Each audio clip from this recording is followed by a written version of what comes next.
Hi, we're in Kala's kitchen today, and why don't you tell us, Kala auntie, what you're going to show us today? Okay, I'm making a really fast, simple, delicious Rava dosa, which you can just wake up in the morning and put together for 15 minutes if you have guests or whoever home to enjoy it with. And let's go through the ingredients really quick.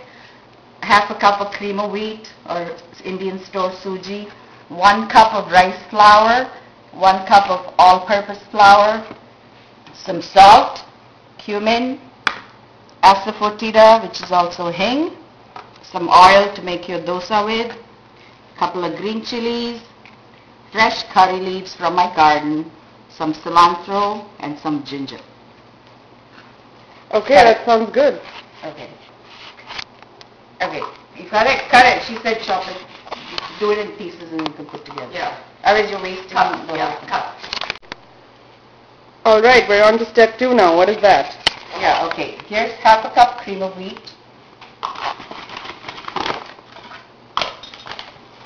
1 full cup all-purpose flour, and I like to use King Arthur because I think it's the best.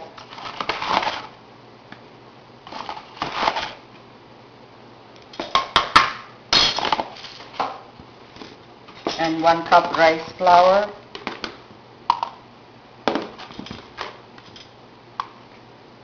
Which you can get at any Indian store. Mm-hmm.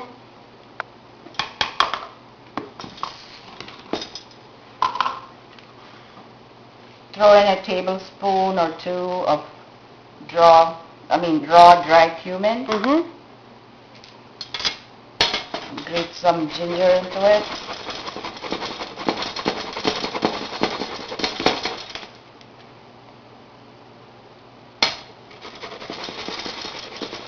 About 1 inch or 2 taste. Now hing is a very strong Indian spice, so if people don't like it, they can leave it out. Just about a 1/4 teaspoon, very little. Some salt.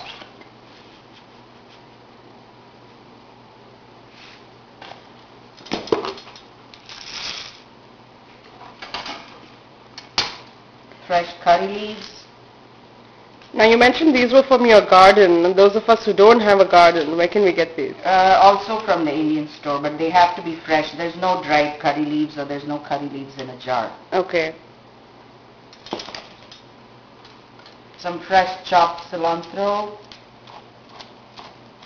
Do you grow that as well? No.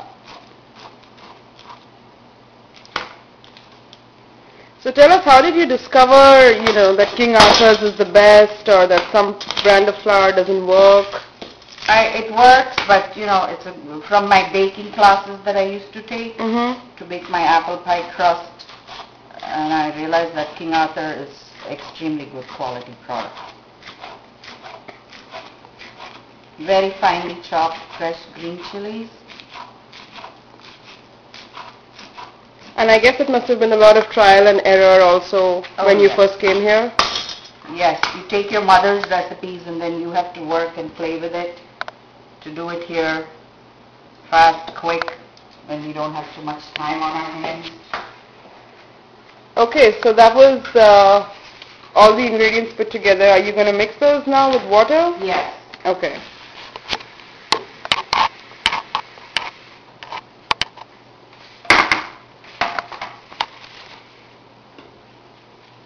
That looks really good, I have to say. I can start smelling the dosa now. Yeah, you can smell the curry leaves. Yeah. And the cilantro and the ginger and everything. Now how much water is that? This is like a cup. Add a cup first, mix it. I think it's going to take about 3 to 4 cups. The thinner the batter, the better. And the thinner your batter, does that make it more difficult to make the dosa? No, easier actually. Okay. The Rava dosa batter is much, much thinner than the regular dosa batter, which is of a little more thick, creamy consistency. Now, do you have any tips for beginners? To mix this? Or to, yeah, I mean, what... Well, you can do it with the ladle like that, or, you know, wash your hands and, you know, just stick your hands in there like our moms and grandmothers did.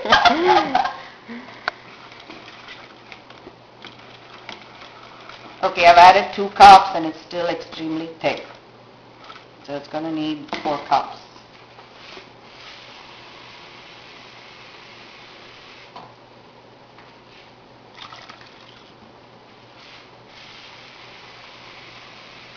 So this is what it's looking like.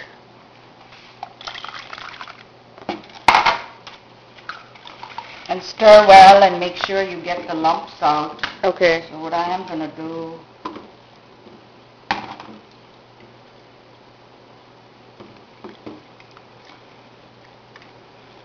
yeah, just stir it and dissolve all the lumps.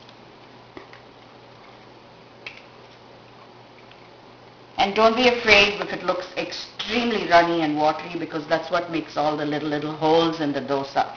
And that's what makes this different from a regular dosa. Yes, that is pretty watery. It's just Yes, and slightly... actually even if you need it, you add another half a cup more. It's not going to hurt it, because as you make the dosa, the cream of wheat, the suji in there gets very thick. And as you make, you can add a little more water too after you make 4 or 5. Okay. If it gets too thick. Can we add cultured buttermilk? You can if you want, yes. A little bit of dahi or cultured buttermilk. Okay, so shall we... there, that's it. All my lumps are gone. Can you show us how thick that is roughly? Can you, just Yeah. so you know... Oh, that's... It's as thin as buttermilk. Yeah. Okay. So let's pick up again with you once you're ready to start making the dosas. Okay, we're back now to step 3. So, Kala aunty, why don't you start by telling us how you're preparing the pan so the dosa doesn't stick to it? And Yeah, okay. This is our Teflon coated, I think it's a Tefal or a Calphalon that I picked up actually from Marshall's. Mhm. Okay, it's pretty heavy, a huge heavy big skillet you need, and preferably non-stick. And you put your heat pretty high. Okay, and wait for a while, and the test to know if it's ready is take a splash of water. Ooh. Did you hear the sizzle? Yes. That means the pan's ready for your dosa. Kala, did you have to let the batter sit for a while? You can, yeah. I'm just doing this fast for my guests this morning, but you can just let it sit for 15 minutes to 20 minutes. Or even if you don't, it's not, it doesn't hurt it. So there's no advantage to making it sit. You can, yeah, but it doesn't really have to if you're in a rush. Okay. So you're just spreading oil A little here? bit of oil. Now what oil do you use? I use mazola, canola, Okay. use olive oil. Okay. If we didn't want too much oil, can we use the spray? Yeah, but that will change the taste of the dosa, because those sprays have a strange kind of smell to them. Okay, now here And we the come... batter, just keep mixing each time. Mm-hmm. Every time you make one dosa, remix, because like I said, the suji tends to settle at the bottom. So I'm just giving it a good stir, taking 1 scoop, dropping it all around, and watch the holes already forming because the batter is so thin. If your batter wasn't thin enough, these holes wouldn't be happening.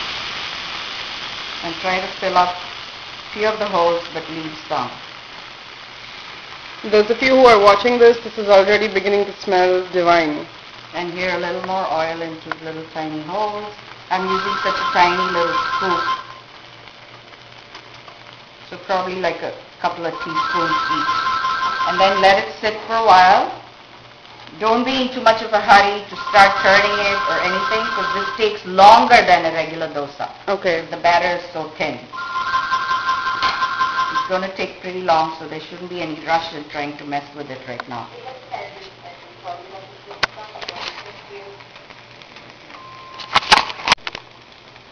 Okay, so while we're waiting for that to cook, Kala aunty, tell us a little bit about when you came to the US and how you were so successful in adapting Indian food to, living in the US and using American ingredients and things like that. Okay, so I came here in 1978 as a 23-year-old, and I had very little knowledge of cooking just from watching my mother, grandmother, not really doing too much at home. But here you come and you have to figure out everything yourself. You really didn't have any great cookbooks those days. So, just trial and error, and over 32 years of living here, I've figured out quick, fast, easy ways to do things in the microwave, use ingredients available in the U.S., and work with that, and I think it's turned out pretty good so far. Yeah, because people like me who come here with we see our mothers slaving over dosas, making the batter the previous night, and we're just terrified of making some of these things because we think it's going to just take too long. So this is really helpful for us. Okay, now you see that it's turning a little brown in the center. Okay, let me try and get a... Yeah, you can see that. Yeah. And now make sure the edges are also a little brown, so there's more heat coming to the center. So I kind of move around the pan a little bit. And I haven't touched it yet. So the mistake most people make with making a dosa is they start fiddling with it right away in 50 seconds, and that's what messes it all up. Yeah. So you just have to be really patient and wait, and if you think your stove is too high, it's burning, just turn it down a tad. But you cannot touch it. I have not touched it once since I poured the batter in here. That's good advice because... Yeah, that's when people borrow my recipe, they go home and try, say, oh, it didn't work out, it was a mess because they... Okay, now watch. So this is the first time I'm touching it, and it's just lifting off the pan very easily.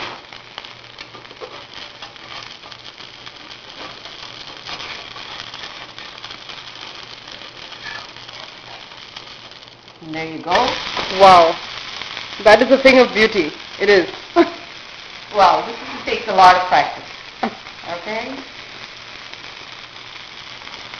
But if you're patient and don't fiddle with it, just let it be till it's really brown. If you think it's getting burned, just move the pan around a little and it's just right. What do you think of that? I love it. So I did some research on hing. It's an anti-flatulent. Yeah. So that's what it is. Yeah, that's what they've been telling us. Yeah. See, I use very little oil so it looks dry than our Bombay Tadka one. So how much is it? A teaspoon of oil or more? On this, about a couple of these. That's about a teaspoon, so about 2 teaspoons. Yeah. That's not bad.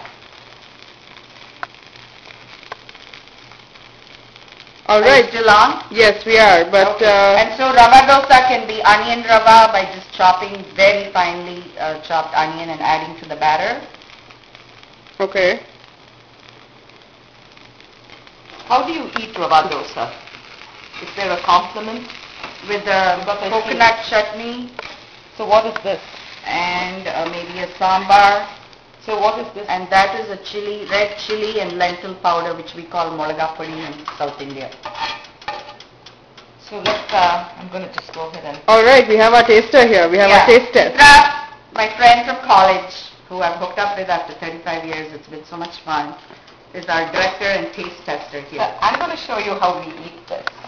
So you Mhm. put the malaga podi, Wait, you have to have the right oil. yeah, and you make a little hole in the center. Give me olive oil. And we use gingerly oil. Let's just move it over onto that side so we have more light. Okay. I And- love eating. Who doesn't? Okay, the right oil is used for this is gingerly oil, which is sesame oil from the Indian store. And then you mix it. I want more oil. You can add as little or much oil as you want. No, I think that's good. That's good. Yeah, I think that's good. Then you break a piece. Shreya, are you sure you don't want to taste this? I will right after you do. Okay. You hold it. And some fresh squeezed orange juice. That's See, not that very took us Indian. about not even 10 minutes, I would say, Yeah. to get our first Yeah. dosa going. If Kala's husband didn't keep calling us. Delicious? Delicious. And nutritious. I believe that. So that's done, right? Yes, it's done. Any final words of wisdom for first-time dosa makers? Yeah, just be patient, don't rush, and you saw how it was done. It wasn't hard at all. People think rava dosa is a very difficult thing to do. It's the easiest dosa to do. Oh, really? Yes. Okay. All right. Thank you so much, Kala auntie. You're This has welcome, been a lot of Shreya. fun. Thank you a lot. All right, and we'll be sending this out to some of your family and friends very soon and Okay, waiting for thanks. reactions. Bye. Bye.